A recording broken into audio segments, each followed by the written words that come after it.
Friends இது பார்த்திங்கன்னா Everest fridge stabiliser. Customer வந்து ஃப்ரிட்ஜ் ஆன் ஆகலன்னு சொல்லியிருந்தாங்க. போய் பார்த்ததில் பார்த்திங்கன்னா ரெட் லைட் மட்டும்தான் இருந்தது, க்ரீன் லைட் எரியலை. ஸோ அவுட்புட் வரலவில்லை. ஸோ அதனால் ஃப்ரிட்ஜ் ஆன் ஆகலை. அவங்க த்ரூ பண்ணிவிட்டு ஸ்டெபிலைசர் மட்டும் எடுத்துகிட்டு வந்துட்டோம். இதோட மாடல் நம்பர் பாருங்கள், தெரியும் நினைக்கிறேன். இதுதான் மாடல் நம்பரு, EPF50. இது மாடல் நம்பரு. ஸ்டெபிலைசர் என்ன போயிருக்குன்னு பார்த்தீங்கன்னா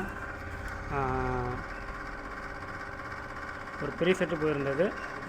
ப்ரீ செட்டு பூஸ் மாற்றிட்டோம். நம்ம பூஸ் மாற்றிட்டோம். அதே மாதிரி ஃபில்டரும் வீக்காக இருந்தது. ஸோ ஃபில்டரும் நம்ம மாற்றி விட்டுட்டோம். மாற்றம் இப்போ அவுட்புட் பார்த்திங்கன்னா அவுட்புட் வந்துருச்சு. சூப்பர் ப்ளஸ்க்கு இப்போ ஸ்டெபிலைசர் ரெடி ஆகிடுச்சு. ஸோ மேக்ஸிமம் பார்த்தீங்கன்னா நோ அவுட்புட்டில் இதுதான் கம்ப்ளைண்ட்டாக வரும். மேக்ஸிமம் ப்ரீ செட்டு ஃபில்டர் மாதிரி இது கம்ப்ளைண்ட் வரக்கூடிய வாய்ப்பு நிறையா இருக்குது.